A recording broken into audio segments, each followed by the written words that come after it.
ಪೂರ್ವದಲ್ಲೇ ನಾನು ಕೊಟ್ಟಿದ್ದೆ sir. Meeting ಮಾಡಿದ್ರಲ್ಲ ಸರ್, ಮೀಟಿಂಗ್ ಮಾಡೋಕ್ಕಿಂತ ಪೂರ್ವದಲ್ಲೇನೆ ನಾನು ಅದ್ರ ಬಗ್ಗೆ ನಾನು ಕೊಟ್ಟಿದ್ದೆ ಸರ್, ಮನವಿ ಪತ್ರ ಕೊಟ್ಟಿದ್ದೆ ಸರ್. ಬಂದ್ರೆ ಯಾವ ಖರ್ಚಾಗಿಲ್ಲ. 21 ಆಗಿದೆ ಸರ್, ಖರ್ಚಾಗಿದೆ. 22 ಆಗಿಲ್ಲ.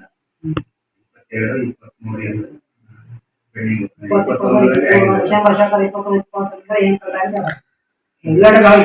ಹೆಂಗಾಗಿದೆ ಗೊತ್ತಿಲ್ಲ. ನಮ್ಮಲ್ಲೇ 21 ನಾವು ಅಲ್ಲಿ ಬೇರೆ ಇದ್ದಾಗಿದ್ದೀವಿ. ಅಲ್ಲಿ ಇತ್ತು ಎಷ್ಟು ಖರ್ಚಾದ ಎಷ್ಟು ಟೀಚ್ ಮಾಡ್ತೀವಿ. ನಾನು ಪೇರೋಡಿಗೆ ಮತ್ತೆ ಆಮೇಲೆ ನಾಟಕ ಇಲ್ಲ ಒಂದು 9-20 ಹೇಳಿ ಟ್ರೈನಲ್ಲಿ ಅದೆಲ್ಲ ಕಾಪಿ ಕೊಟ್ಟ ಸರ್ ಹೇಳಿದ್ರಿ.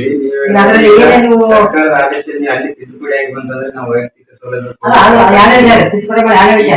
ದುಡ್ಡು ಹಂಗೆ ಇಟ್ಕೋಬೇಕಾಗ್ತದೆ. ನಾವು ಅವರಿಗೆ ಕೊಡಕ್ಕಿಲ್ಲ, ಕೊಡಕ್ಕೆ ಯಾರಿಗೆ ಕೊಡ್ಬೇಕು? ಈ ಒಬ್ಬರಿಗೆ VRW ಅವರಿಗೆ ಫೆಸಿಲಿಟಿ ಅವ್ರ ಇದು ಮಾಡೋದು ಕೊಟ್ಟಿದ್ದಾರೆ.